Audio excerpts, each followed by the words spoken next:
Esabod is a popular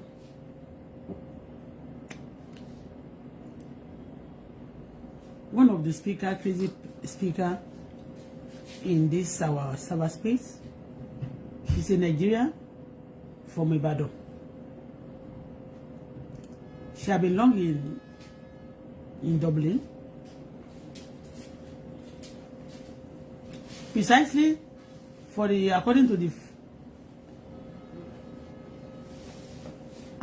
to the investigation I did myself over the issue, over a case, and she resided in Dublin. When she wanted to get her paper, then she lied to the government or that she have a mental problem, a mental issue, because anybody that declared that at that moment she was looking for a paper, they give her. So for that, she have been misbehaving seriously.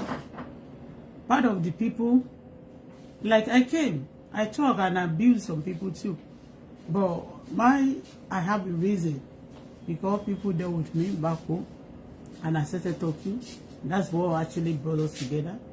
The people who dealt with me, because they are influential and also close to authority, so they try to back them, support them.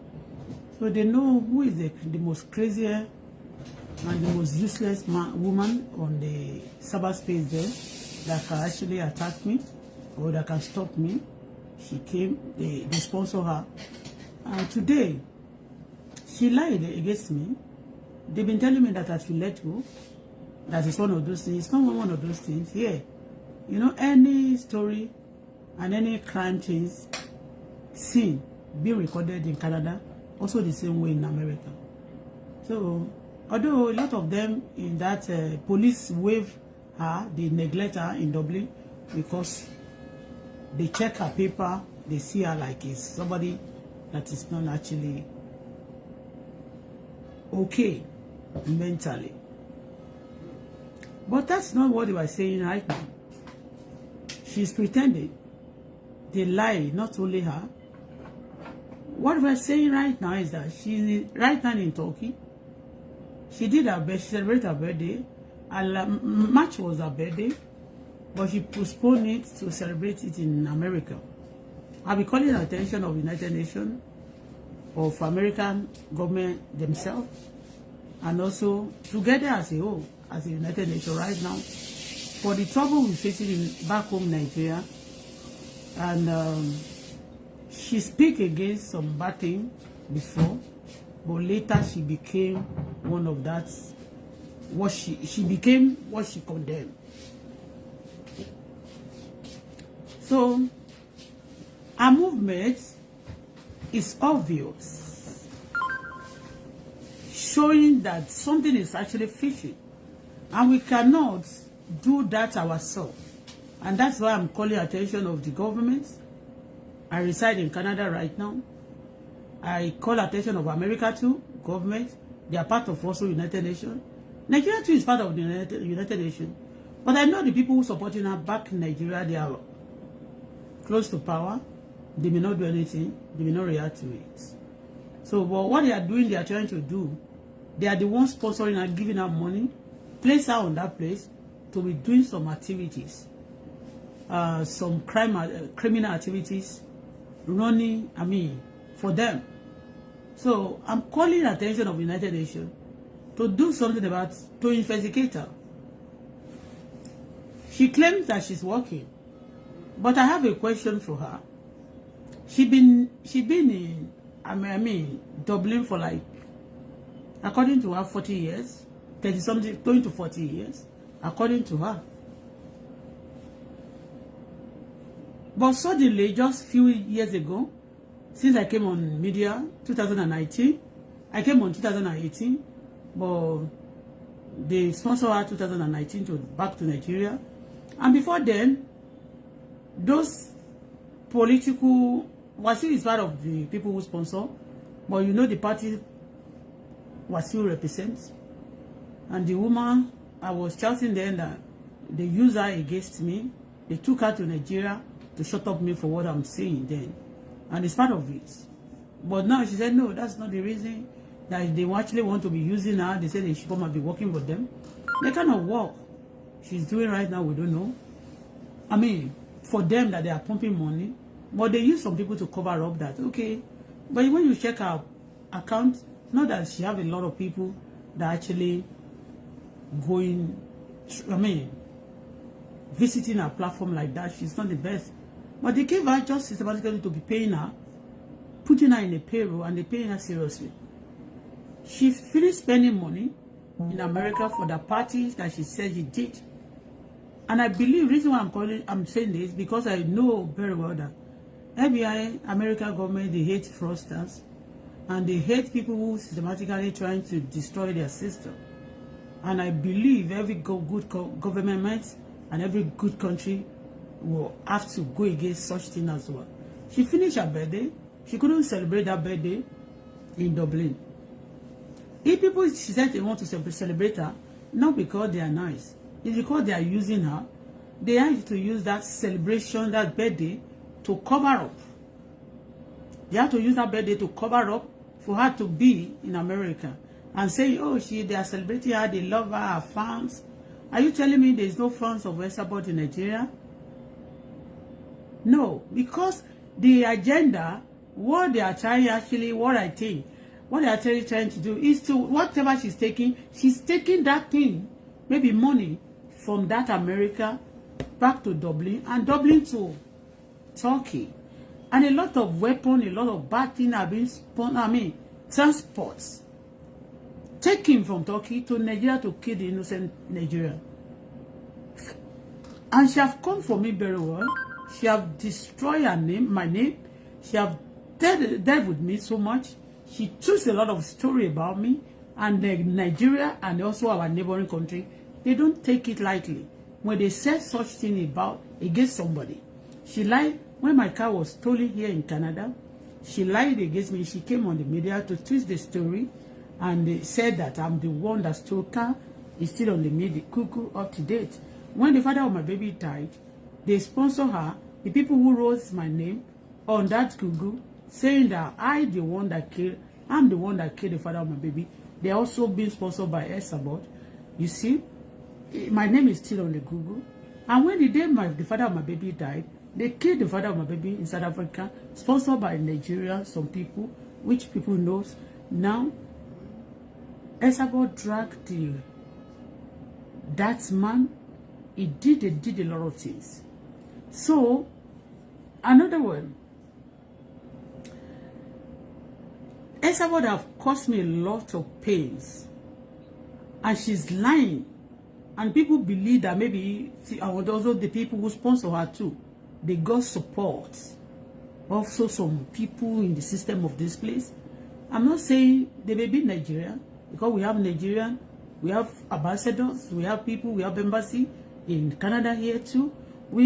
She got the support of many people, but they are doing bad things. And it's time for me now.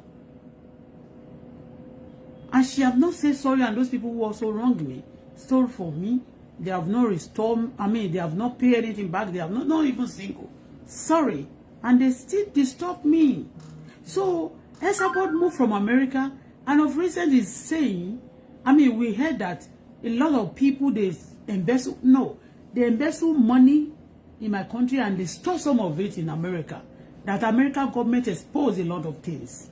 So and I believe that is part of the money hidden in America. Systematically, they want to transport the money, transfer the money to another country. That's what Esabod is trying to help them. And that she's been doing it. And that's why you see her go and calculate the time she run America from Dublin to America, from Dublin, now from America to Dublin, and from that to Dublin, to Turkey as well. You understand me? She's doing money laundering and she's doing a lot of things. And that's why she will tell you, she go with business class, she go with, so she need attention. And United Nations must do something about this. Nobody has the right to commit. She's just a citizen like others. No, I don't think she have any right or any license to commit crime, and crime should be waived. Because even me that have not done those things, she lied systematically. A lot of people, they tortures me. They suffer me together with my daughter here too. So she's smuggled things. When somebody is even living above their income, they should be able to, trace and, they should be able to investigate them. I don't know why she's now bigger than, she wants to be bigger than American government. If people love her, they want to celebrate her. Why can't they come to Dublin, go to Dublin and celebrate her? Why can't she go to Nigeria to do a celebration? Why she cannot even go to the Turkey and invite all the Americans to come to Turkey? But maybe those one don't have paper, and they, maybe those one don't have paper. And again, it may not even be it may not even be the, what do they call them? The politician also alone, because they know a lot of Nigerians too that do fraudster, that are fraudsters, that stole people's money. Those people who use credit card, that they have some things, they can be using those, they can be Esabod, they can use account of Esabod to be taking some money out of the America. So going to America, she's not that by a friend to the system of America. She caused damages, but people are not paying attention, and that's why a lot of most of the time they started fighting for people to be thinking that, oh, she's not with her senses, she's mad, she's this and that. That's just a tactics to cover up some sin. When she did her birthday, after that, after a few days, I think she said somebody attacked her in America. Just you'll be looking for the attack. People will be discussing about the attack, maybe something, the issue that she said she's having with people. So you will not be able to focus. When you are discussing that, she will now move quickly. You still be discussing that. She already moved from that America to Dublin. She getting people attention, like diverting people, just like the way some politicians do practice also in Nigeria. That's what she's doing. Nigeria United Nations, this time around, I'm not calling one government, one country. She'll see to this woman. She'll see to her. She move frequent movement from America to Dublin, from Dublin to Turkey is something else. It needs to be investigated. Attention needs to be focused. And the attention needs to be diverted. Yes, attention, she need attention. She need attention. I cannot be moved by those, it's not funny, those nonsense things she used to do. It's not funny to me. And that's why some people used to believe that she doesn't have a history. She fights. I'm not fighting right now. I'm saying the right thing. I'm saying the right thing for her to be investigated. That's it. I'm not fighting her. It's so personal.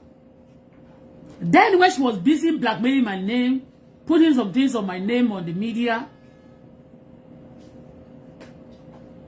people had on it.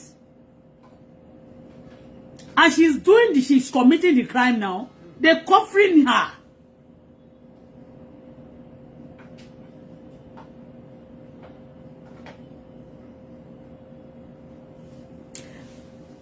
Please. United Nations should do something about Esabod. From London, from Dublin, you don't understand things. Like if I want to do my birthday now, either I go to this place, I can invite people to come to my residence, to come to my domain, to come to the country I resided, to come and celebrate with me. She is not doing that. She's busy going from one place to the other, telling the world that all her fans celebrated her. I want to ask a question. Why are they not calling Oprah Winfrey all the time? I'm sorry, ma'am. To come to one country, they want to celebrate you. Why are they not calling Mamala to come to one country, they want to celebrate you? I'm her too. Why are they not calling some big celebrity also to celebrate her? Because they are not involved in the shady, dirty things. But this one, because she's a carrier, she's a sponsor, all the people supporting her, they are criminals too. Those with credit card, bad thing, it's not compulsory for her to be working for the APC or for work for PDP. But a lot of criminals also in America that use credit card, that spend, that do fraud, and they are looking for a way to smuggle their money, those money out of the country. And that's why she frequently travel up and down, telling people, go and work, go and work. A lot of people will be thinking that, am I not working? She's not working. What she's doing is not legit. She's a criminal. She practices crime. United Nations see to Esabod. It's not a joke. I'm not fighting. I'm just wanting attention. And that's why a lot of those people who fraud people, who store people's things in their system, even back home, and, you know, they are nothing but the terrorists as well. And that's why when I caught this person, when I was saying that this lady, she's working with terrorists. The people who stealing, who going around stealing, frauding, they are criminal. Terrorist is a criminal. Armed robber is a criminal. They are all bed of the same thing. They are all together. Please, Esabod must be investigated. No retreat, no surrender. I've said this when I mentioned this for like 6 months ago. Before, I think when I came back from Nigeria, she traveled. And before that time, last year I started talking that she's doing something, that her movement is suspicious. She stopped for some time, going to America. But now she believes that, nobody talking about it again. She said she wants to go to America and celebrate her birthday. She cannot celebrate her birthday in Dublin. Why can't she celebrate her birthday in Dublin and call people in America to come and celebrate with her? Why is she going to America? She said she's even going to some country now. She's going to 3 countries because of those fraudsters. Still in those fraudsters, she connects with them. And they are not afraid. She connects with them. And her account up to date are not being tracked. Her account is not being tracked, not being investigated. And when she realized that she can be investigated, she will lie. Oh my God, they want to pay me for one insurance. I want to pay me for this. I'm getting this money. Now I'm getting money from Nigeria. She's getting those money paying to Esabod is not legitimate money. It's for fraud money. And using it to sponsor killing and bad things in our nation. Please, United Nations should do something. I think she better here with United Nations. Oh, I said it because I'm calling United Nations. United Nations don't speak my language, so that's why I speak English. And even when I'm speaking Yoruba, this is where I used to speak my Yoruba. So, okay. She's right now in Turkey. If somebody could joke Korea a week, could joke a week. Anytime she wants to travel, she wants people not to, for people not to suspect her. She doesn't say, I'm working. I didn't sleep yesterday. I'm in the shed. I'm just tying they order this. One order again. One order this. This person ordered this person. This person ordered this one. She's selling nothing. If she's selling, why is she moving up and down? Is that the money she used of reason that ticket is so expensive? Is that what she's selling with that away? Those nonsense. Even Akituli Ayeni, that has a lot of product, that have a lot of company, that have a lot of money. She's not even moving like the way Esabod is moving. Because Esabod is working with thieves. Those terrorists that destroy people's system. All the people in Nigeria that are supporting Esabod, they are criminal. The ones she's going to meet in abroad, those ones, they are also criminal. I am saying it because they have no label. That's why you are not listening to me. If God could open your eyes, you know that Esabod she's a criminal. Okay? That's it. Criminals have no label. But when we are calling attention like this, the government should act on it. Simple. United Nations.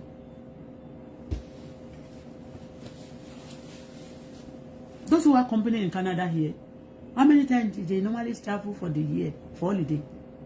She said she wants to retire now. If you want to retire, is it not your money? Even when you retire, you go around. Is it not what you have that you are going to be spending? She's working for the fraudsters and the bad people. And don't forget that Turkey, the weapon they are using to destroy Nigeria citizens, the same majority of it is being taken from Turkey. You saw it is on the Google. It's on the news. Yeah, we should get. That's Esabod. No fight, we are not fighting. But was saying nothing but the truth. Wọ́n jí èèyàn kan ní ìlú Ìbàdàn ní Ọ̀ṣun sídà mẹ́mẹ́ wọ́n ní wọ́n já olè wọ́n jí ọmọ ògbé píṣọ̀ mi sí wọ́n ní wọ́n jí mọ́tò mi gbé ògbé orúkọ mi sí. I came to Canada, you say I'm in Togo. You lie busy just for people to be thinking that orí ọ̀pẹ. We are not fighting you. In my kingdom here, we don't fight. But the truth is like once, it's like a fight to some people, to criminals. Okay? So United Nations, you see something, we are back on it. What she's doing to the auditor accounts. Auditor accounts. Let our accounts be audited. And in our surrounding, what they call in Dublin, she could not call people to invite people to come to Dublin and celebrate with me. She busy going to America. If it's not because we reported her here the other time, she busy coming here. All the people that are stealing. You don't notice that since the time she stopped calling me to Canada, a lot of fraudsters in Canada, they are no longer operating like before. When she was moving to this place, she will come and help people to, taking the money they stole here to go and buy a house in Turkey. Taking money they stole in America to go and buy a house in Turkey and buy gun and use it to many more to kill people. She refused to go. Somebody that refused to go to her country. What will happen? You say people in Nigeria, they love you, they are sending money to you. Including pastor, you say you are influential, you are connected, and you refuse to go to the Nigeria that they are sending money. Even we that we are not connected, except to God. We are not connected. We are only connected to God. Then we go to Nigeria anytime we want to go. But you that you are connected, you are not going to Nigeria. What is happening? And they busy, you that you are afraid to visit the Nigeria, they busy sending you money also from Nigeria. You come on the media and start saying that you are not stingy, you are nice, you are this, and you will calling some people be giving them money. So that people be thinking you are nice to cover up and be saying, covering some, some masses. Please, United Nations once again, Sama. See to Esabod every time in Turkey.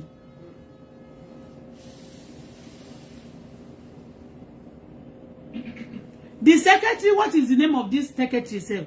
I share it of recent. Let me check her. Alhaji Alinko Industry Company, the president Alinko. Let me see. What's the name of that? The secretary that Alima, Habib Alima, something. See to this woman.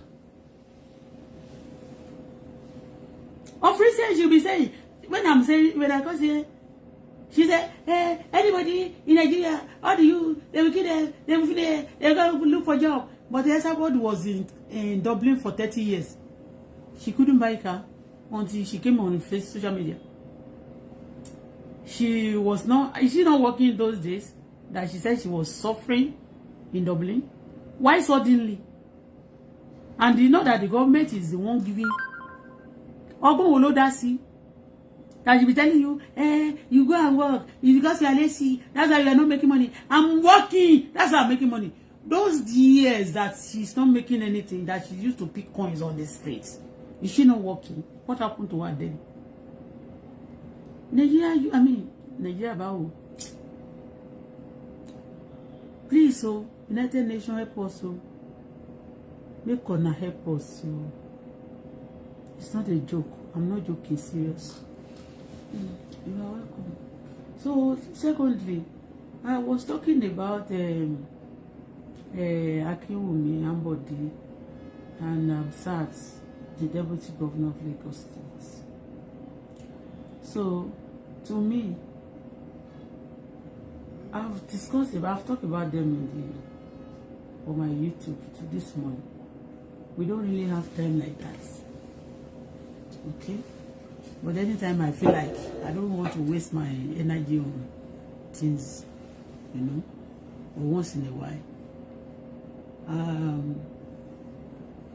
I've explained myself in that video that some elders said, when they said to you that you are not going to make it, even when you are qualified, you are the best.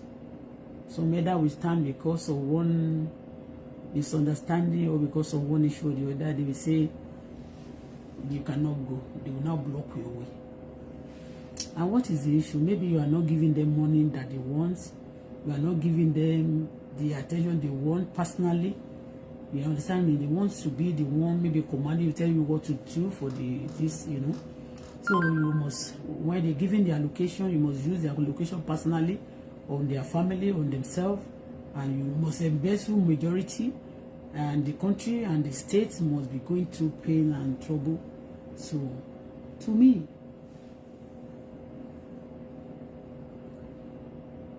there's one man that called Baba Bamu. You wrote the senior elders. I respect Agbalagba, but at the same time, I'm Agbalagba me.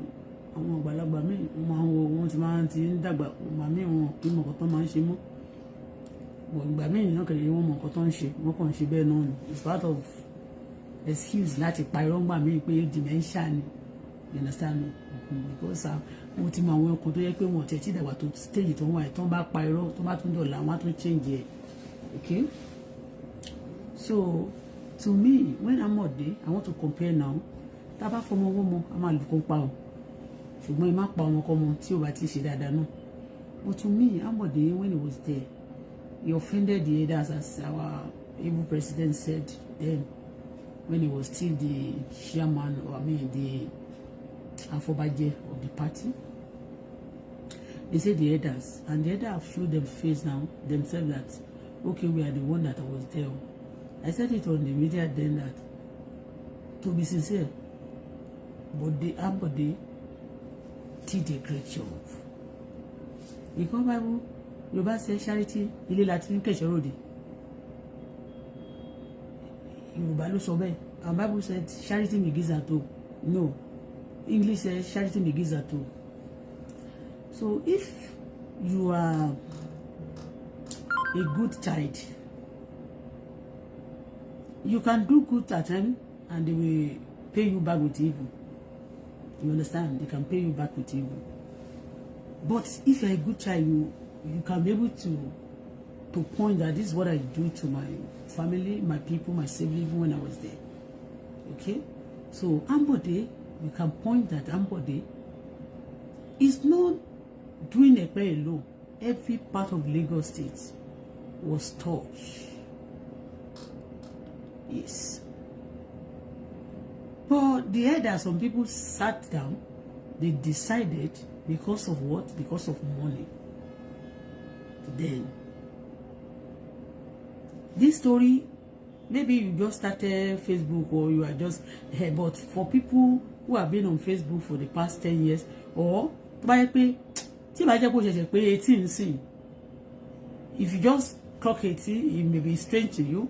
But if you have been on the media for the past, or you are more than 20 years today, because at that time, if you usually, I'm mommy to put 20 my daughter was 12 years. No, it was 13 years when the issue of Ambode. Today she's 21. So, you know, issue what actually happened. They said the Ambode is not taking much care of the elders. So you can see that scene. Then Wasiu Ayinde also is one of the elder of APC. That's why she came out. I mean, he came out then to drag Ambode, because anytime they want to drag anybody, talking, and anytime they want to they will start with that person. They will destroy it. So he started the issue, and they drag Ambode. They say it's not going for second time because they are not sharing the money. And that's why most of them, they are telling you that they are working. They destroy our system, even when the leaders, I mean the elected governor or whoever want to behave right. Some people sitting somewhere, they telling them that you must not do it, so that it can be a continuing, problem. They can continue on that problem. The same, the same school to campaign. The same school, you know, the others, normal, the other one will come back later after 8 years to come and use that to complain. The same, you know, normal fi complain. Near others, no one fi complain. So they are creating problem. So some elders and some you too, they are creating problem for us to continue to roam in that problem. So it's because of money. And you understand very well that either of APC, Wasiu is part of it too. But thank God these days, when the Olori Oko himself is now a president, it's now difficult for them to be doing yama like before. They are still doing the yama. They are still doing like they are still misbehaving seriously. Okay? But it's not like before any longer. Like in some weathers here, like Wasiu no matter so full president Tinubu, or no ni wọ́n máa ṣe. Yeah, now what you want to want to that all mobile. And when you even look at this, a lot of people to sack road in APC, those who ran the campaign, all the majority of them, they are even the fight between them, and actually was even caused by majority of it are even caused by these elders, even caused by Wasiu. But despite the fight, the trouble between Ashwaju and Ambode never dey camp. Ambode never go. She be àwọn èèyàn ní bàbá Raufu. Aregbe. Ó ti lọ tipẹ́. And he's not ready to come back. He has said a lot of things. A lot of people have not. But this person remained in APC. That's why they demoted him to lift. Someone did his own best too. But a lot of crime and a lot of dead. Ó ṣẹlẹ̀ gan. Lagos, a lot ara kun àwọn èèyàn ju ìgbà tí Ambode wà lórí oyè lọ. Kì í ṣe rọ́. That time too, Ambode demolished a lot of things, but he pay immediately. Tó máa ṣe ń wọlé yẹn máa fún wọn ní. They never allow that kò ní pẹ́ tó máa fi fún wọn ní compensation. Àti ilé tó ní sí ọ̀fọ̀ àti etí òní, they giving them compensation. Ambode to me, for now is better because when you want to judge things that the way people judge things, the elders, those elders that used to are Jegudu Jera elders. I'm sorry, I respect you, but those who are Jegudu Jeras, those who used to that want the people ruling to be using the money personally for them, their own family alone should be the beneficiary, should be the one enjoying. Jegudu Jera ni wọ́n. They are the one now calling themselves. He's sitting down with them that we are supporting you. Àwọn tó yẹ kẹ́ tẹ̀lé ni àwọn tí olórí burúkú àtolòṣì bá tẹ̀lé. They remember them all. When Ambode was in Lagos State, he was a governor. The way they are stealing land of Epe is not like this. During this, I'm certain. Má bínú o. I respect you o. Ogbo, Lagos torí pé you are a governor deputy. Torí ẹni tó bá ti èmi náà ọmọ mi tí mi bá ti lè di nǹkan kan tó ṣe bẹ́ẹ̀ ọmọ mi lè di ọkọ ọmọ mi lè di olóríire jù bẹ́ẹ̀ lọ lọ́la a sọ̀rọ̀ láti jẹ́ anybody but we are talking for our people generally because we are not the only one. Those family the elders that want to be eating the money alone, they are not the only one in Nigeria. When money is being raised, when God bless the land with a lot of resources, it's for the cities, all the cities to enjoy. It's not only the elders. We are not rude though because now by no man say she's rude to elders, so elder not get too head. I know said to elder that only elder bad o. Mi sọ pé elder, mi sọ pé elder pé lórí o. Mi lè sọ pé wọ́n ní dementia. That's why some of them have had dementia. That can also be affecting our system too. But at the same time, I respect them because in my own kingdom, there is always I respect everybody counts. In my kingdom, I respect everybody. Everybody counts. Both black and white, both dudu and fufu, both old and young. They can't do. Okay? Because in Nigeria, when you talk now, when the young person comes to share, he's going after you too. When you are talking about that, hey, it's not respecting that. No, please don't use anything to rope me. Don't handcuff me for this.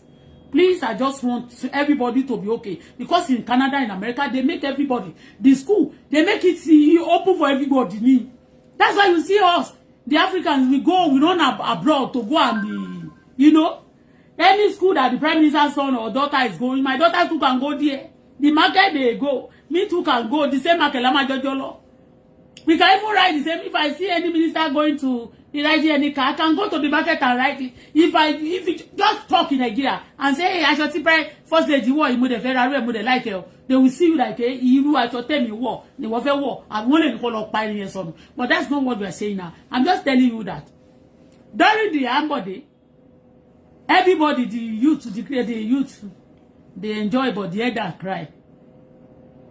Because they you know, the money, not that they are giving personally, but they do, you know, what she share. But this time around, the elder are enjoying. The country is crying. Which one do you want to choose?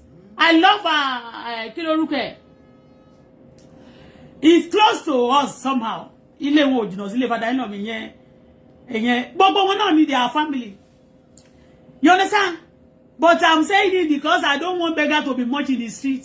Ara kun ara lu ní ìgbà tí àwọn ìwà ńbẹ kí wọ́n ní because he's a lawyer. Amsat is loyal. He's loyal to the elders. The elders are full. This time around they eat and belly full. Babu ni mo yo. Babu ni mo yo. Mi o mo be mi pa we ni kan. Babu ni mo yo. I'm full because Baba Bambamu yo. So, kò kàn wọ́n bí ebi bá ń pọmọ anybody. Ní ìjọba ilé yìí láti ọdún mẹ́jọ yẹn, wọ́n kígbe fò. Ó ní mi ò ṣe dá sọ̀rọ̀ ẹ̀ pé rí pé mo dá sí wọn tó bá ti ní wọ́n ń gbé báyìí. Wọ́n ní ti bá wọ́n gbalẹ̀ wọ́n bẹ̀yẹ o. I'm sad the deputy ọmọ Ẹ̀pẹ́. Gbogbo ilẹ̀ Ẹ̀pẹ́ po. Ṣé iṣẹ́ continuity ẹ̀ náà fẹ́ kán tó wá máa ṣe? Èmi support Ambodera support Ambodera dé o. Mi gbọ́ jẹ́ kini kan Ambode lè mi mú o. Kì í ṣe torí tèmi ìjọmọ Ẹ̀pẹ́ o, but ọmọ mi ọmọ Ẹ̀pẹ́. Nígbà Ambode yẹn ara túyàn. Ara tú ẹ máa rí para tú ara ò tú ìlú ò fara rọ́ sí. Àwọn tó mọ̀yàn tí wọ́n bá fún lọ personally ló ń gbádùn. We are all Nigerians. Kò ṣe káwọn kan máa jìyà káwọn pé àwọn kan wáyé wá jìyà ó tì.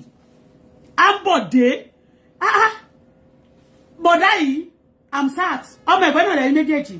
Ó lè lọ fún ipò tí kí lorúkọ bọ̀dá ti wà tó ti lọ ọdún 12 àbọ̀dún 12 mẹ́rin kí lorúkọ asọ̀fù ibi tí ó kú foríjì wà mẹ́ bọ̀dá tó kí lorúkọ wọn tán ni wọ́n kó ìbọn sí lọ́wọ́ níjọ́sí kí lorúkọ wọn mo ṣe wọ́n lè contest bẹ́ẹ̀ yẹn Ambode jẹ́ kó ṣe second time wọn tí gbogbo àwọn èèyàn tó bá ti jẹun tán ṣẹnu bí fúru ẹdìyẹ they be abusing wọn mọ̀ pé kò sẹ́ni tí ò lè bí ṣe wà ń sìn mo ṣe gbìfò aṣọ tí mo wọ̀ ń sìn ó ti kọ́tà ló dé lára mi mo rí lára àwọn kúkúrú pempele pimplipin mo rí wọn ṣe ló délẹ̀ tó ń wọlé aṣọ yìí ó dà pé Bukky Jesse gan ní pọ́pù ẹ̀ ó ibì kan láti jẹ́jẹ́ ra ó wọlé lára ẹ̀ ni.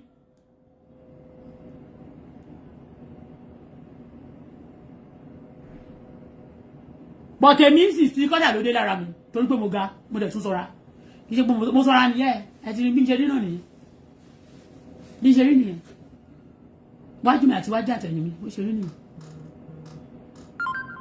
mi ìdẹ̀ kí ló mẹ́kọ̀ọ́ bí ṣe rí nìyẹn bẹ́ẹ̀ ni mo ṣe rí nìyẹn ẹni bá fẹ́ bú mi nǹkan tí ò bá mú mi bú mi máa tún sọ bó ṣe máa ń bú mi ẹni tó máa ń bú mi jọ́ kìnìún àná yẹn ti máa sọ pé tí mọ́mì bá bú mi sì máa jókòó tí máa bu tẹ́rúnlé àgbàdo lẹ̀ bẹ́ẹ̀ ni tó bá bú mi máa bu tẹ́rúnlé àgbàdo lẹ̀ mi ì lè máa ṣe dáadáa fún yàn kó máa ṣe burúkú fún mi máa bú tẹ́rúnlé àgbàdo lẹ̀ tí n bá pọ́n ilé tó yẹ̀yẹ́ máa yẹ̀yẹ́ ẹ̀dẹ́ synagogue mi ní mo fẹ́ bú màmá mi Ọlọ́run ní ṣe mi láṣà tó mú bí ọmọ ojú ọmọ mi náà ni mo ti ń sọ̀rọ̀ yìí tí n bá ti sọ̀rọ̀ tí n bá ti kọjá àyè mi kó bú mi mi ì lẹ̀ ní bínú bọ̀ mi ní kọ́ ọmọ mi ní nǹkan tí ò dáa torí pé nígbà mi téèyàn bá ṣe nǹkan burúkú tí ò bá dáa telling them they can be hunting them but you are saying the truth for them to come back to their senses ni kò ṣe pé nísìn bọ́n ṣe ní wọ́n wà yìí wọn ò níná gbà mí ìgbà tí mo lọ sẹ́pẹ̀ níjọ́ sí wọn ò níná gbà tí mo tún pè náà wọn náà níná láti bíi 3 months àwọn ibì kan lè ní wọ́n mú dé àwọn akọ̀ṣọ́ ju ẹ̀ ní ibò mí ìgbà tó tẹ̀ ìyá wọn náà lọ ká wáyé àwọn ni wọ́n ṣe máa ń ká wáyé Ẹ̀pẹ́ náà gbogbo àárín ni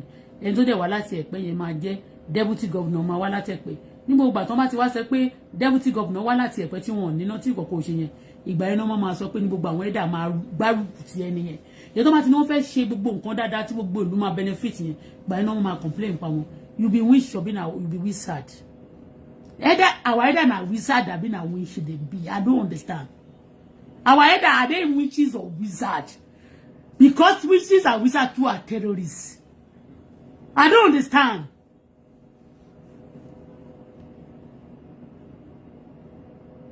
Ní ibi ọ̀nà Ẹ̀pẹ́ yẹn yàtọ̀ sí iṣẹ́ tí Dangote tí àwọn industry àti gbogbo àwọn tó ra bẹ̀ tó fi tọrẹ fún tó ń ṣe ẹ kò sọ fún mi nǹkan tí Lagos State wọ́n tún ṣe sẹ́pẹ̀ lẹ́yìn ìgbà yìí ṣé ń gbà tí President Tinubu dé ipò ń sìn ṣé wọn wo gbogbo police barrack gbogbo kìíní mi gbogbo bẹ̀ wọ́n fẹ́ tukọ́ nítorí wọ́n fẹ́ gbé headquarter padà wá síkò Ọlọ́run á dẹ̀ jẹ́ kó ṣeé ṣe fún un torí ẹni tó bá ti gbọ́kọ́ dání ó gbọ́dọ̀ roko sọ́dọ̀ ara ẹ̀ náà ni mi ní kéèyàn má roko sọ́dọ̀ ara ẹ̀ but ìṣe ẹni tí ò bá ṣe dáadáa la máa pàtẹ́wọ́ fún wọ́n ní pé torí pé wọ́n sọ̀rọ̀ ńgbà yẹn they said because he abused Tinubu President Tinubu ẹjọ́ wo respect you because he abused Tinubu that time how because wọ́n ní wọ́n fẹ́ san owó kan ipe owó yẹn wọn ò dẹ̀ san pé wọ́n san àwọn ò tí mọ̀ pé bàbá ò tí kú lórí fóònù wọ́n wá sọ̀rọ̀ pé bàbá yìí gan àti san díẹ̀ lárúwà àti ìsàn tán ọ̀rọ̀ tán ló díjà nìyẹn ní tó ṣẹlẹ̀ nìyẹn ní pé máa sọ́nà gbé àwọn elders gidi kan nǹkan tán náà sọ ni ṣó jáde wá bú wọn lórí television station ní gbogbo àwọn tó wá bú wọn gan lórí television station ṣé gbogbo wọn pátá ni wọ́n kọ́ ni wọ́n kó mọ́ra ọmọkiri ṣé mọ́kiri ni wọ́n pè wọ́n àbọ́mọkiri ó jẹ àbáṣẹ́dọ̀ bó jẹ́ for stomach matter fọ̀gbà má pa mí jẹ ó jẹ àbáṣẹ́dọ̀ gbogbo àwọn tó gbé wọn wọlé gan àwọn afisa tó gbé wọn wọlé wọn kígbe yẹ wáyé wàhálà nísinsìnyí àwọn Yorùbá tó sọ pé àfẹ́ pín ni àfẹ́ Yorùbá ò dára àfẹ́ pé president kankan gbogbo pátá ni wọ́n ń gbádùn bí ìranu ṣúgà no permanent enemy no permanent friend ṣó dìgbà tí Ambode bá jáde tó bá lọ darapọ̀ mọ́ àwọn yòókù náà tó bá bẹ̀rẹ̀ sí ní tẹ̀sí wọn lójú our elders ẹjẹ́ àṣẹ́ǹjì ẹ̀dà lèmi náà nínú ilé mi bí ṣe wà àmì ẹ̀dà tún mo ní àwọn tí mo dàgbà náà yes èmi náà dàgbà mo ti lọ́mọ 40 years change o before they change you èmi ni mo jáde mi báyìí ó níbi tí mo ti sunkún lórí social media tí àwọn youth láwọn fẹ́ pa elders wọ́n ní kí n lọ dáwọ́ pọ̀ pẹ̀lú wọ́n ní kí n sowọ́ pọ̀ pẹ̀lú Esabod pé àwọn fẹ́ lò wọ́n máa fún wa ló mo lé mi ò ṣe o mo ní mi ò ṣe o bóyá òun ni wọ́n ń ṣe òun ní iṣẹ́ yẹn Esabod ṣe tó fi pa Aláàfin Ọ̀yọ́ tó pa gbogbo àwọn ọba Yorùbá tó kọ́kọ́ mẹ́rẹ̀ sí wọn tó máa bẹ̀ sí fojú wọn gbolẹ̀ lára iṣẹ́ tó ń gbé wá ń gbà yẹn ní kọ iṣẹ́ yẹn sílẹ̀ náà ṣe ń san owó fún lẹ́ni wọ́n fi sí payroll torí pé àwọn youth náà àwọn tó pera àwọn youth náà gbà mí bí Wàsíù yẹn náà youth ló pera ẹ̀ nígbà yẹn àti àwọn kan tá a fẹ́ darúkọ tá a forúkọ bò láṣìírí they are youth but they are also criminal a máa ṣe bẹ́ẹ̀ a máa tún sùkọ́ why do you want to kill elders leave the elders alone let them die fọwọ́ lọ rí kú o don't let them die like that don't be killing them and shout to me by but olóòtítọ́ ìlú ó nìka ìlú after all Ambode ò tí ì dàgbà náà ẹ jẹ́ kó ṣe second time yẹn ẹ ló bú Tinubu ṣé bàbá Tinubu yẹn ṣé wọn ò bú kí lórúkọ ẹ ni ṣé wọn ò bú president Ọbásanjọ́ tó ń búra wọn tó ń jàbí ẹni máa kún bẹ́ẹ̀ wọn kọ́ ni wọ́n tún pera wọn tó tún ṣèkì ara wọn sí tó ń fọ́ọ̀mù kákọ́sì ṣé wọn bú wọn yé gbogbo nǹkan tí wọ́n ṣe é sì tí yóò rẹ̀ ṣe náà gbọ́n bàbá Tinubu náà ti ṣe rí fún àwọn ńgbà kan nígbà ayé ìdánilẹ́kọ̀ọ́ àti gbogbo ẹ̀ so people yẹn is say we want to do politics you don't want to o fẹ́ bímọ láyé olóòmọ ẹ̀ tó máa bí gan kó má rí ẹ fi ṣọ́mọ èèyàn kì í yàn fi ni ọmọ mi bí wọn ṣe máa sọ pé ọmọ gidi lọmọ mi but nígbà míì tó bá wùwà báyìí èmi mo bí náà máa fi wò rán ni ìgbà míì tó bá dẹ̀ wùwà báyìí ó máa wà òkè ìgbà míì ó lè má sí mood so báwo ló ṣe máa sọ pé nígbà tó bá bímọ tó bá rúdù gan sí ẹ wàá máa wò pé ọmọ tó mọ̀ rí tó yẹ pé ẹ̀kọ́ jọjọ iṣẹ́ jẹjọ jẹ́ colleague tẹ́jọ jẹ́ politics ẹjọ́ jẹ́ politician ẹjọ́ jẹ́ colleagues ní ẹ máa wò 100% kìíní ni because I'm sad ó wà lóyà tó Governor Sanwó-Olú ó wà lóyà tó Governor Sanwó-Olú àtijọ́ tó ti ń sọ̀rọ̀ wọ́n ṣe bá nǹkan tó bá sọ you don't know pé adákẹ́ máa fọmọ ẹ̀mọ́ tẹ́ni tó ń ṣe tẹ́bá tó bá débẹ̀ ẹ̀mọ́ kan tó máa ṣe ni wọ́n ti tẹ́ ń ṣe nǹkan yẹn kò dẹ̀ sí nǹkan tó fẹ́ pè wọ́n sí náà tí wọ́n ò ní sọ fún wọn ṣé lóyà tí pé wọ́n lóyà tí gọ́fúnà títí wọn làwa fẹ́ jẹ ṣé pé wọ́n lóyà yẹn la fẹ́ jẹ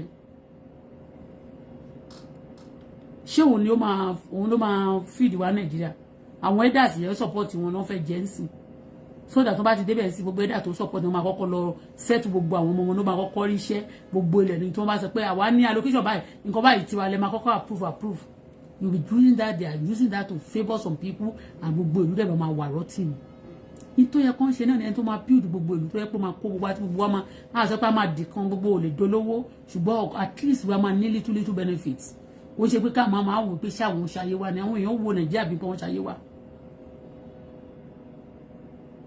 wọ́n sọ fáwọn ọmọ kéékèèké ní Nàìjíríà pé òkè ó máa bẹ́ sọ́nà ọ̀nà wọ́n rí wọn mọ́ ṣe kú lọ́nà wọn ní ìyáké lọ́wọ́ kan inú dẹ́sà ló máa gbà lọ́wọ́ ìmọ̀ tẹ́rìsì.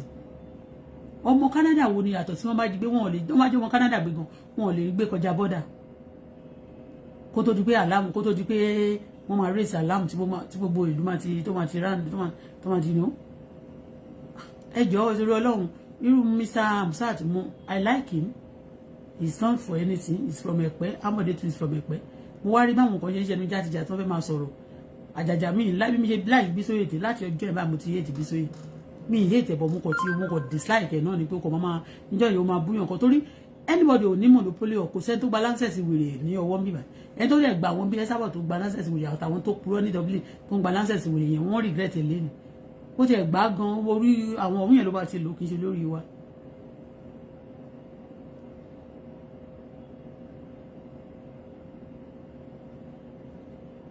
Mi hate Mr. Hamzat àmì irú gómìnà Sanwó-Olú sí ẹ mọ̀ kó gbà tó wà lórí oyè gbà tí wọ́n ní wọ́n tú àwọn àṣírí kan gbà yẹn me I don't want to talk about that kó má dàbí pé èèyàn fẹ́ dá nǹkan rú I don't go against him but wọ́n ní a lot of cases a lot of things wà nílẹ̀ tí èèyàn bá fẹ́ béèyàn ṣe ń ṣe ìjọba rẹ̀ tí èèyàn bá ti lọ fún gómìnà tó lọ fún deputy tó jọjọ lo 8 years tó lọ fún another tí ẹ kọ́kọ́ step down náà kẹ́ tó contest fún another one okay contest fún another particular tí o bá ti ní nǹkan tẹ́ fẹ́ cover nǹkan tó máa ṣe continuity of kìnìyàn ó ní nǹkan tó fẹ́ cover tó fẹ́ kó ráyé ó ní àwọn nǹkan tó máa fẹ́ tó máa cover àbí kò contest fún other something else kò ń ṣe that particular role again dèbò tó máa ṣe bẹ́ẹ̀ wọ́n fẹ́ cover àwọn kan ń bọ́lẹ̀ tí wọ́n ní the more you see the more you look the less you see to me Ambode na man of the people we tried ó ṣe dáadáa ilé pempele mi lè sọ bóyá mọ̀dé nílé kọ̀ọ̀kan tó ṣe pàtàkì kan o estate ni wọ́n sọ pé estate yẹn ni Hamzat náà nílé sí but gbogbo ẹ̀ náà kàjí ni ilé tí kinní náà kọ́ ń gbà yẹn náà nígbà tó wà ní gọ́vnà ilé tó wà lọ́pọ́sìtì wọn báyìí tó kọ́ sẹ́pẹ̀ ilé bọ́ngálò báyìí ni lọ́wọ́ òsì ilé ayọ́lá wà báyìí gbogbo àwọn ẹ̀dá sí bàbá bá mú iná torí gbogbo àyẹn I remember ẹ̀kọ́ nígbà tó ń sọ pé ayọ́lá òní àmì pé Ambode òní lọ èmi pé Animashaun mo pé ọmọ Wàsíù tó wà active gan nínú politics yẹn èyí tó ń pè ní daya yẹn mo pè ni ó sọ pé ó ní aṣíwájú sọ pé wọn ò lò mọ́ o pé wọn ò lò mọ́ so mo pé ọgbà tí mo pé ọba Animashaun ó láṣíwájú sọ pé wọn ò lò mọ́ ní pẹ̀lú gbogbo iṣẹ́ tó ṣe lẹ́pẹ́ yẹn kì í ṣe lẹ́pẹ́ gbogbo iṣẹ́ tó ṣe ní Lagos State yẹn kò tún wá sọ pé àwọn kan wà iṣẹ́ wo ni yàtọ̀ sí pé wọ́n gba gbogbo ilẹ̀ Ẹ̀pẹ́ iṣẹ́ wo ni Hamzat ṣe fún wọn ní Ẹ̀pẹ́ lẹ́yìn tí yàtọ̀ sí pé wọ́n gba gbogbo ilẹ̀ Ẹ̀pẹ́ ẹ má bínú òwe Hamzat I like you as a person but at the same time the truth is always on ẹjọ́ iṣẹ́ wo ni Hamzat ṣe fún wọn ní Ẹ̀pẹ́ ọba ní màṣà àwọn ọmọ wọn lọ ń bẹ̀ ó lọ ṣe gọ́vnà ọmọ mi ó ṣe chairman Ẹ̀pẹ́ kí ló ṣe kò ṣe nǹkan kan máa lọ bẹ̀ lọ ẹ̀bẹ́ sòwò ni because àwọn ẹ̀dá àti ẹ̀ bá ti lè máa rí àyè fíìsì ọmọ wọn máa ráyè gba owó gbogbo ẹ̀tọ́ tó bá ti jẹ́ kó ń ṣe sílò kó ń ṣe bẹ̀ kó dáa kí development wọ ìlú development yàtọ̀ sí gbogbo ọ̀nà ọbẹ̀rẹ̀ tó ń gbà táwọn èèyàn ti gbà tó fi kọ́ estate tán ẹ kàn sọ fún wa nǹkan tí wọ́n ṣe. bí àwọn ará Ìpẹ́ ṣe ké àti gbogbo ará Èkó wọ́n ṣe ń ké wọ́n ké wáyé o yàtọ̀ sáwọn celebrity tó ń gba owó majority tó ń dẹ̀ ń gbà lórí social media àti gbogbo wọn tó ń ṣe party láti ẹ̀mọ̀ ẹ̀yẹn láti ẹ̀mọ̀ gángan owó òyìnbó ni o owó òyìnbó láti owó YouTube àti pé Lagos State náà máa ń yá àwọn kan lówó tó yẹ pé tó bá ti mọ̀ wọ́n lẹ́sẹ̀ nípa àwọn celebrity yes ṣe ti yé tó bá ti wá ṣe show yẹn tó gbé sórí YouTube wọ́n gbowó cash raw owó òyìnbó ni wọ́n ná o gbogbo àwọn celebrity wá rí tí wọ́n tí ì rí ìgboro tẹ́lẹ̀ tí wọ́n ní owó ti wà nínú iṣẹ́ mọ́bì wọ́n sìn owó orí YouTube ni o mọ́bì wọn tó ń ṣe yẹn òyìnbó ló ń san owó ẹ̀ fún wọn àwọn ordinary people tó ń ṣiṣẹ́ ìjọba àti tí ò níṣẹ́ tó jáde tí ò ríṣẹ́ àwọn èèyàn ń kígbe ara ní wọn ò kì í ṣe rọ àwọn tó ti wá ní owó rí tó wá padà sọ di aláìní nígbà tí wọ́n débẹ̀ wọ́n tún pọ̀ mọ́ tí wọ́n ò dẹ̀ fún wọn ní compensation ilé tí Ambode kọ́ òun máa fún wọn ní owó báyìí under 1 month tó bá ti wó ilé báyìí wọ́n máa fún ẹlòmíì wọ́n lè fún ní owó ẹ̀kọ́ tó wó bẹ́ẹ̀ òótọ́ ọ̀rọ̀ ní ká má sọ òun wọn ò fún mi ní ṣíṣì kò jẹ́ni tó fún mi ní owó in fact mo ti sọ nínú chat tí mo ṣe ń bẹ̀rẹ̀ bí sóyè ńgbà tí mo dé níjọ́ yẹn ó kàn pè mí madam ẹ sẹ́ndì ẹ pè mí mo dẹ̀ pé níjọ́ náà lọ́hùn ó ní kí n má sọ síta bọ̀ mo rí pé ó ń bú Ambode seriously I hate that ó ti condemn Wàsíù Àyìndé kó bú Ambode Wàsíù dẹ̀ ju Bísóyè lọ ní ọjọ́ orí ní owó tó bá jẹ́ ògbóni gan ni ògbóni ó jùlọ ní gbogbo ọ̀nà ó bu náà kó dẹ̀ pa ó rí búùkù Wàsíù Àyìndé kó ń bú Ambode as a governor tó bá bú ńgbà yẹn ó lè má jọjọ́ orí ó ń bú lérò Lagos State nítorí pé ńgbà yẹn kí ló dẹ̀ fàjà ńgbà náà tó fi bú nítorí pé owó ni ó pè mí jọ yẹn ó dẹ̀ náà fẹ́ dáṣì mí ní nǹkan gbogbo ayé mi náà dẹ̀ sọ̀rọ̀ Wàsíù pé ọba Ìjẹ̀bú báwo ṣé Ìjẹ̀bú Òde ṣó kéré sí nọ́mbà bẹ́ẹ̀ yẹn ni tẹ́bi pé Wàsíù màmá sọ pé òun fẹ́ jọba ṣé kò sí yàn mọ́ ń bẹ̀ ni kì í ṣe pé tó bá jẹ́ pé Wàsíù ò ṣe nǹkan burúkú èèyàn máa ń break record but ìwà burúkú náà la kàn ń sọ pé ká try láti avoid kéèyàn máa sọ pé torí pé o fẹ́ jẹran torí pé o ti ń jẹran lọ́wọ́ wàá máa pe màálù ń bọ̀ ọ̀dà kó wá máa tó torí pé ẹnìkan ṣe nǹkan burúkú tó bá ti lè fún ẹ lówó ó ti tán nìyẹn.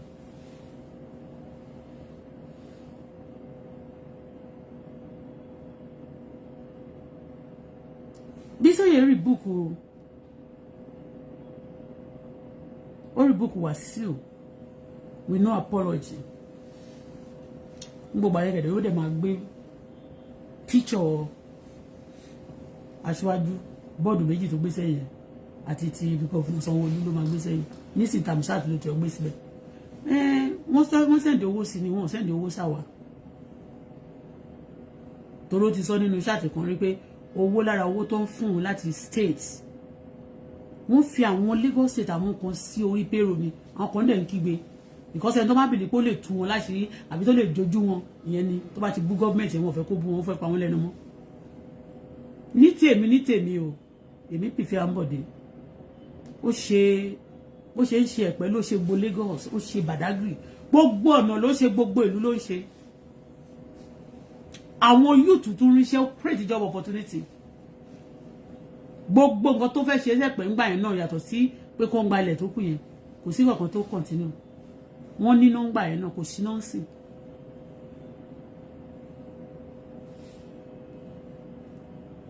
kí ni wọ́n tún láì láti kọ́ wa kí ni wọ́n tún láì láti kọ́ wa bàbá bá wọn sọ pé ó ti bú ẹni tó ṣu ságà ṣé president Tinubu ò búyàn rèé ṣé ńgbà tí president Tinubu débẹ̀ ní sí gbogbo àwọn tó gbé wọlé kò jojú wọn ò búyàn wọ́n bú àwọn èèyàn náà bàbá Ọbásanjọ́ wọ́n bú everybody that's politics for you torí wọ́n ti bú ẹ̀ ńgbà yẹn wá di ẹ̀ mú tó bá kúkú jẹ́ pé tó bá jẹ́ pé ní àti Esabod àjọ ń ṣe politics nsìn tó yẹ pé ó ra ìbúbú mi màá sọ pé òkè o bọ̀ kì í ṣe pé mo wà nílùú kan èmi complain pé àwọn kan ṣèkà fún mi wọ́n wá sanwó fóun kó máa purọ́ mọ́ mi ńláńlá kó wá ní kéèyàn lẹ́yìn ọ̀tọ̀ níbọ̀ tẹ́ pé àjọ ń sọ̀rọ̀ politics nsìn it's another thing politician náà kedere táwọn èèyàn bá respect ẹni tó bá wà lókè kì í ṣe pé bóyá wọ́n jẹ́ bàbá wa wọ́n jẹ́ ìyá wa direct but tó pé I respect ẹ̀dá but a gbọ́dọ̀ wá di ẹlẹ́wọ̀n nítorí pé we want to respect our elder we want to respect our junior we want to respect our senior we want to respect our politician we want to respect any àwọn nǹkan míì tí ó yẹ kí o respect à ń ṣe ẹlẹ́wọ̀n náà wọn ò ní náà tí bá tún pé ẹ̀pẹ́ ńgbà mi bá wọn ò ní náà ojoojúmọ́ wọn máa ké bọ́ọ̀ báyìí ni àwọn cortisone náà ò tún jẹ́ wọn gbádùn wọn máa pa wọn báyìí ni èmi ṣe ń pariwo ti gba léyìí o wọ́n ti gba ọ̀nà yìí o wọ́n ṣe gbà ní time am sat wọ́n ń gba nǹkan àwọn ọmọ ẹ̀pẹ́ ń kígbe bọ́ ọ̀bẹ yẹn mi ì rí kó wálé bẹ́ẹ̀ nígbà yé Ambode irọ́ ò dá gbogbo ilẹ̀ pẹ́ wọ́n gbà tán gbogbo àwọn tó nílé wọ́n sọ wọ́n dá láìní a lot of people ké a lot of people sunkún torí ara ti tu àwọn kan tára bá ti tu wọn báyìí torí pé àwọn personal interest ti wọn go ahead bí o ti good for others ẹni tó bá ti fẹ́ dìbò fún nílùú bẹ́ẹ̀ ṣe máa wò ní ẹni tí àwọn mẹ̀kúnnù bá ti sọ̀rọ̀ wọn ní dáadáa wọn làwọn fẹ́ òun ní majority ni wọn minority ni àwọn tí àwọn elders mélòó ló ṣe bẹ́ẹ̀ náà wà lókè few náà ni wọn. èèyàn gbọ́dọ̀ máa pa owó ìlú rẹ̀ ìlú tí a bá fẹ́ kó develop àwọn òṣòro ń sìn nítorí pé I hate anybody ìlú tí a bá fẹ́ kó develop ó dàbí ìlú bíi Canada ó dàbí ìlú America wọ́n ní ìlọ́tọ̀ bá ti ní báyìí wọn kì í kàn ń yànyàn nítorí pé ó jẹ́ ilé ìsúnmọ́ elders wọn kì í yàn gbẹdọ̀ ilé ìtìlẹ̀ dọ̀bálẹ̀ fẹ́ dàbí ó please elders tó kọjá yẹn. President Tinubu náà sí wọ́n ti change gbogbo orientation wọn tó bá jẹ́ pé bí àwọn náà ṣe bọ́n ṣe ní káwọn ṣe ń gbà yẹn mo sorry láti sọ wọ́n ṣe ní kán máa ṣe kán ní kán máa ṣe ń gbà yẹn kán máa ní ẹ̀wọ̀n ọ̀sánwó kan owó Naija bẹ́ẹ̀ àbí ní ìmọ̀ yóò company tí wọ́n ṣe owó kan ṣàánú ní kan billion 2 billion tó sọ pé wọ́n ní kán san àbí gbà yẹn tó ní wọ́n máa ń gbà every month tó ní wọ́n san àbí tó ní wọ́n fẹ́ gbà torí lára ẹ̀ náà ló máa ti pín fún àwọn ẹ̀dà máa ti sọ iye báyìí la máa pín tó bá ti gba owó yẹn iye tá máa fún ẹ̀dà tàdúgbò eléèlé ẹlẹ́dà nìyẹn àwọn ẹ̀dà tí ó ṣiṣẹ́ ẹ lè fi wọ́n sí payroll tó bá jẹ́ pé ẹ fẹ́ máa fún wọn ní pension àbí ẹ̀kọ́ máa take care ẹ̀dà yín ní ìlú Nàìjíríà òun ṣe pé àwọn few of the elders lè máa ṣà ipe ẹ̀dà tó jẹ́ ti APC ni wọ́n máa jẹ owó yẹn for that moment tó dẹ̀ lẹ́nu níbi ìbàyẹ̀ tó bá ti di time tó ń fẹ́ fún àwọn èèyàn lówó tó bá jẹ́ ẹ̀dà ni wọ́n old people benefit wà kì í ṣe ti party Liberal party ní federal nsìn federal Canada nsìn federal wọn Liberal ni wọ́n wà àwọn ti state nsìn another party ni wọ́n wà ti Montreal another party ló wà ṣòtìyé tó bá fẹ́ fún wọn ní gbogbo yẹn old people benefit wọ́n máa fún gbogbo elders ní ṣe elder party kan they give all the elders of that state of that country ni so kì í ṣe pé wọ́n máa ṣojú ìṣáájú wọ́n máa ṣe fún torí àwọn kan certain people will be favour and some will be unfavour that's not the way they run country tí àwọn máa fẹ́ máa ṣe bẹ́ẹ̀ terrorism ni tí wọ́n bá care is not taking everybody in Nigeria will turn to terrorists and they will not know that they are practicing the terrorism and when you call them by that name they will be angry that they want to blackmail them. That's not politics. That's not politics. That's if anybody now kò wá dà pé nítorí pé the people do vote fún Liberal party nísìn kò wá sọ pé Liberal party nìkan o ló máa gbádùn nílùú Canada mi báyìí ó máa fa ogun àtọ̀tẹ̀ sílẹ̀ o ó máa fa ogun àti ọ̀tẹ̀ ẹjọ́ o tèmi o ní samsat mi hate yín ẹ̀yin others náà mi disrespect yín but at the same time majority carry the votes. The country belongs to everybody, both the old and the young, both the olówó àti ẹni tí ò lówó. Ìjọba yìí mo rí torí pé wọ́n sọ wọ́n ní Amsat pé is very very loyal òun àti ọ̀gá ẹ̀ wọn ní kantari story for the gods. It's good at times for you to have grudge, to have issue so that you can know. But tí o máa kàn wà tó wá kàn wà 200% loyal òun náà ní tiẹ̀ nínú tó fẹ́ ṣe.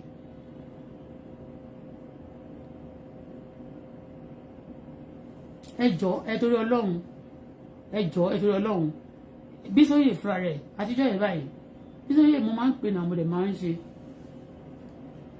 àwọn kan tó máa ti mo hate bẹ́ẹ̀ ṣe ń ṣe Lagos àbí ìfitẹ́ ń ṣe Lagos nìkan bẹ́ẹ̀ ṣe ń ṣe politics this time around tí gbogbo èèyàn kàn ń sunkún tó kàn arákùnrin ní àwọn èèyàn yẹn náà táwọn ti nílẹ̀ rẹ́rìn táwọn tó bá súnmọ́ nílẹ̀ bá máa súnmọ́ wickedness nìyẹn that's not the way they do things that's not the way they run country. You can run your family like that. You can run your family as bẹ́ẹ̀ pé lè yóò dá sí mi. You lè ṣe family mi nìyẹn mo ṣiṣẹ́ mi personally. But what the resources even when wọ́n bá yá owó ní orúkọ tó máa lọ sílùú ìbò tó máa lọ yá owó gan they borrow the money on the name of Nigeria not on the name of APC not the name of PDP not the name of ADC not the name of any party. They borrow the money and they release the money on behalf of Nigerians. Wickedness is not a good thing. Àti pé káwọn kankan dúró kankan bìí kí wọ́n máa ṣe terrorism wọ́n máa pè ní politics.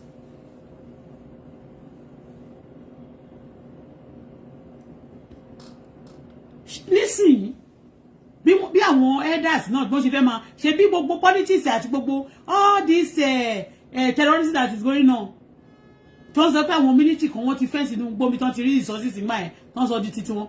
Shebi is because of money and resources of Nigeria that is causing problem everywhere in the Nigeria that cause this terrorism. Why can't President Tinubu be giving all the headers what they want so that we can so you understand what I mean? He's not giving all the headers what they want and that's why you see fight today, because that's exactly what he was doing to the Lagos State. Yes, Lagos State, that any more amount they want, that's what they will collect, and they'll be sharing it to the elders. If the elder want to be selfish, it's not about elder alone. Please, Ejo, everybody should count in Nigeria. I'm not rude to elders. I'm also àgbàlagbà lèmi mú kò lè má dàgbà tó àwọn elders kan náà. And ẹ má tún wá gbàgbé o kẹ́ mọ̀ pé gbogbo ala tún ní elder, heavenly father tó ju gbogbo elder lé ayé yìí lọ. Àwọn àgbà 16 náà wà lọ́run tó ju gbogbo ayé lọ. Àwọn àgbà tó dá ayé àti ọ̀run tá fojú ara rí náà wà o. Àwọn àgbà náà Ọlọ́run tó dá ayé àti ọ̀run ní àgbàlagbà tí kò ṣe yájú tí ò kú rí tí ò dẹ̀ lè kú láíláí o. Ẹ jẹ́ ká rántí pé àgbà tó wà láyé náà àtọmọdé, ọmọdé ń kú àgbà ń kú, àgbàlagbà náà máa padà jábọ̀ fún Ọlọ́run. Be rude to anybody o. I'm not rude, but I'm saying it the way it should be. We should not run, because if some people just want us to be running the country like our family house, it's not going to be done. And that's why Tejibari ku ojiji. It's a lot of problem. A lot of people join kini. Ontori pe kò sí unity ẹjọ́. Nítorí Ọlọ́run mo bẹ̀ yín ni.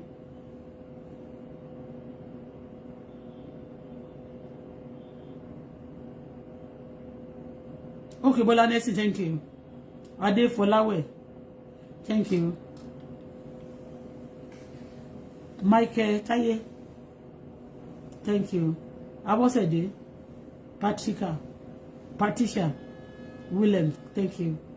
The Usman, Saina, thank you. Prince Adewale, thank you.